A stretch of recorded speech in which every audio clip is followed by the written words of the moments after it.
Dude, 45k though. 45k for one copy. I am terrified to think how far or how deep I'm gonna go if I try fully awaken her. If 45k is for number 1. Because I really like the Super Mori. The Super Mori are huge. Like, compared to normal Mori, they're much better. I like them a lot. Having 100% chance, yeah, it's a guard. It's just straight up guard. Auto guard plus it's really nice. Not triggering passives is really big.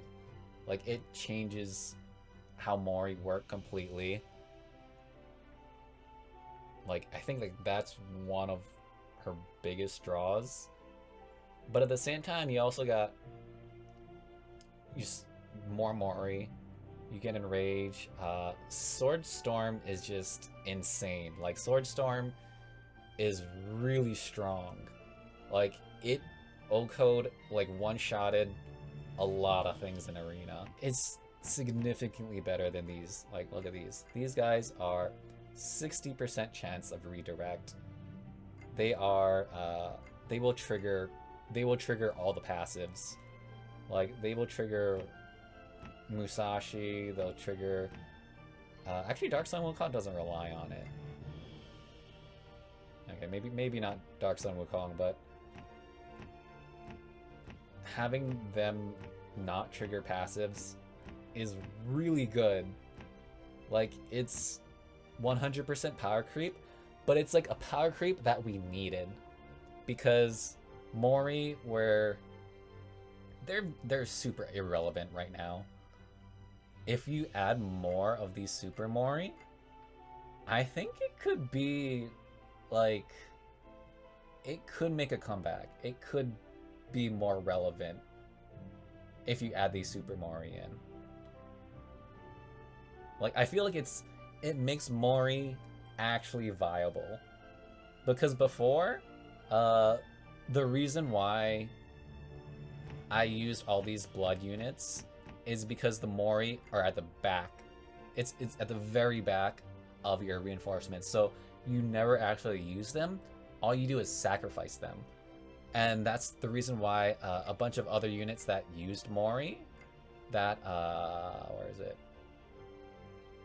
Like, yeah, like this Clarice, like auto minions, you'll summon a Mori if ally dies, but it's right next to you in the next in line for the reinforcements. So having like reinforcements next to you, Mori, were actually kind of bad. Like, they were detrimental, and there's a bunch of units that like say, hey, if you get so many kills, you unlock an active skill, or you unlock Savage Drain, or Savage something, Savage Blow, or Savage Attack. And that's bad because you're just feeding them more kills. So it made having Mori on the field really bad. But with Super Mori, I think it's much better. It makes, like, it enables a completely different play style and gameplay, and I like that. Like, yeah, it's not considered defeated by an attack, so that's even better. Like, it won't trigger Savage Drain, or Savage Attack, or Savage whatever, like, or even your weapons as well. Like, the weapons that say, oh, you need at least so many kills, and then you get a 25% attack bonus, like the one that I had Excalibur using. I think I really like Excalibur. I think it enables a different playstyle that was just not feasible before. Like, it just wasn't a good strategy because Mori were just so bad. Yeah. So yeah, I'd say if you want to try a new play style and you have a poison team, you could go for her. You could definitely go for one copy, because I think, dude, I went deep. Was it 76k for Fully Awakened? and it's rough. It's rough. Like, you could go for one. Do they trigger Fire Kaguya's execute passive? Based off the wording, I would assume not. Because it's not considered to be defeated, and it says it does not trigger passives. Fire Kaguya. Let's read it real quick. I think that's my show. That is my show. Where is... Here. Execute passive. Where is execute passive?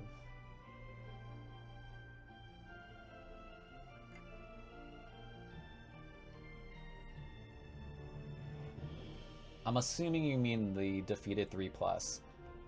So if you're talking about the Burning Moon 3+, like, it will ignore, hold ground, everything, I don't think it will trigger.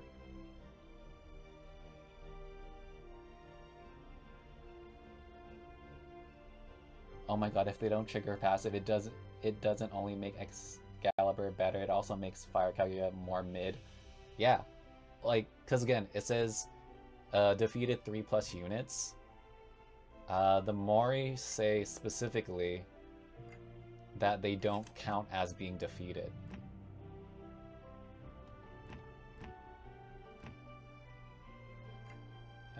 Right here.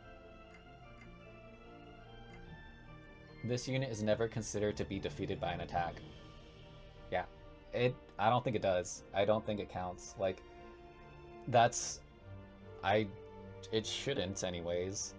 So again, like, you get more stalls. Potentially, these Super Mori could potentially be better than old guards. Because, again, guards in general never go out of, like, they have very good shelf life. Like, even though they get power crept, like Light Lud, she gets power crept. Like, she was the very first 100% guard ever. Those Mori could debatably be, I don't know if it's a better, but they might be equivalent to a Light Lud without hold ground. Yeah. They're like equivalent to a Light Lud without hold ground. Like, Light Lud still gets hold ground, but you get more Mori, and if those Mori die, they don't trigger passives. If this Light Lud dies, she'll trigger a passive, and you take up more space. Like, the Mori are really big. They're very good. Like, it's I want to say it's a very big part of her kit, which makes her so appealing.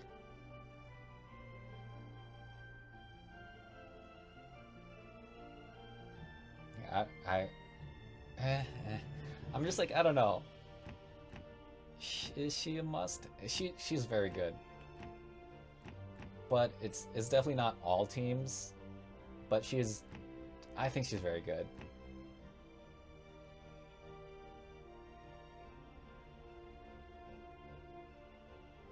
Ludmilla power creep by a Mori.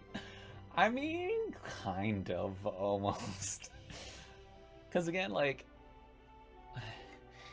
it actually kind of is better.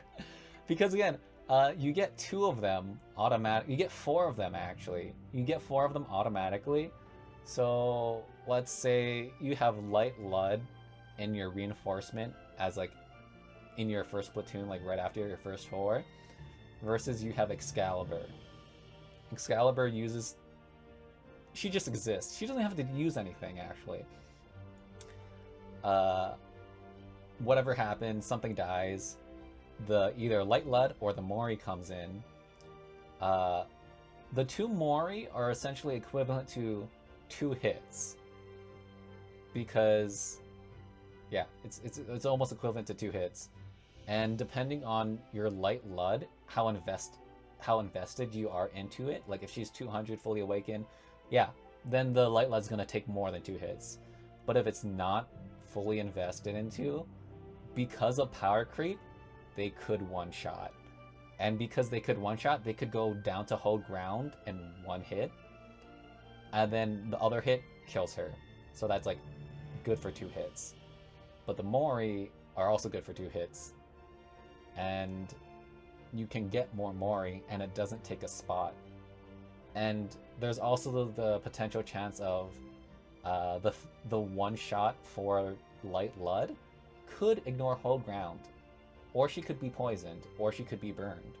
So that Light Lud could potentially be good for only 1 hit, compared to the Mori that are good for as many Mori that you have. Assuming you don't have multiple Mori on them at the same time, and they all get one shot by an AoE, like a burn. So it's somewhat situational, but in some scenarios, the Mori could be better than an old power crept guard. Yeah. Also depending on like who you're fighting.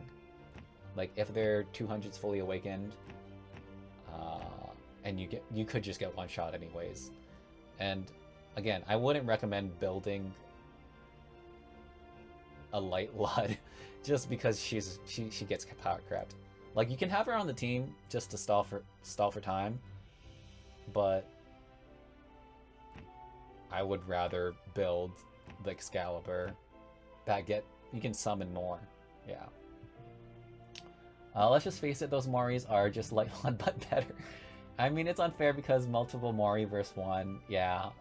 I mean, they're good. They don't trigger stuff. It probably does. Since she can summon more, I want to say it does stall out time. It does redirect a lot more than 1 Light Lud. Like, it definitely redirected, like, a lot more. So, I mean, if you pull for Excalibur, you're gonna get damage because Sword Storm goes crazy. You almost get like a pseudo guard in a sense. Because of the Mori, you almost kind of get a guard out of it. Like, it's not a strong, well, it is kind of a strong card because Excalibur herself is strong. Yeah, I mean, you kind of get damage, you kind of get a pseudo guard out of it because of all the Mori, and you get purification, so you get decent party support as well.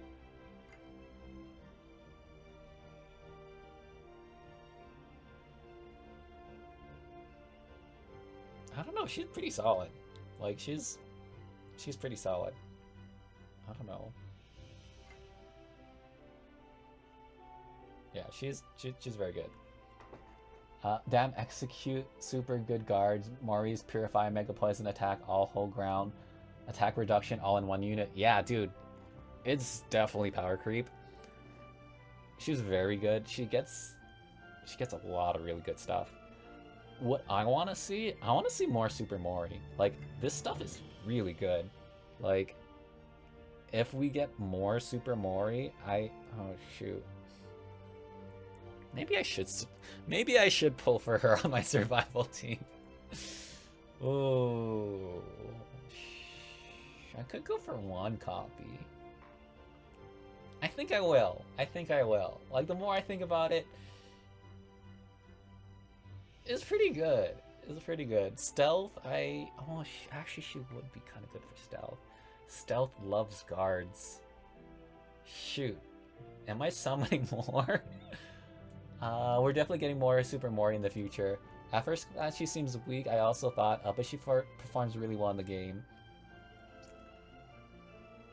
Huh. I might be summoning more. I wasn't planning to. Again, the original plan was just 1 copy. But it's actually pretty good. Like, just her existing, you get 4 guards. Yeah. just existing you get 4 guards, and her doing stuff you get more than 4 guards. Granted, they can all get one shot by like a burn AoE if there's multiple on the field. Like that's like one of the big downfalls. It's one of those things that are just so simple, but it's just kind of like, it's one of those like stop and smell the roses moment, where like it's there and it's so simple, but it's something that you can just, oh, I think that was it. I think that was the below 50% HP heal, because I think I just saw Mori disappear. That, okay, so it does happen. It does work.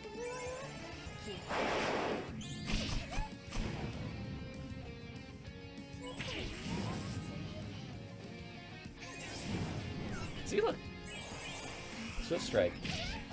Killed the Super Mori, did not get a turn. Normally, that would count as a kill if it was a normal Mori. But yeah, stops her turn immediately.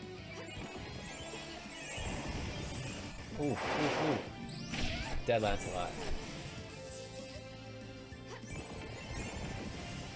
Okay, so it does die to poison. I don't know why I thought it didn't die to poison. Yeah. She's pretty good. I'd say she definitely fits in the survival team. She fits in the stealth team. 100% with the poison team. She's pretty flexible. She's pretty versatile.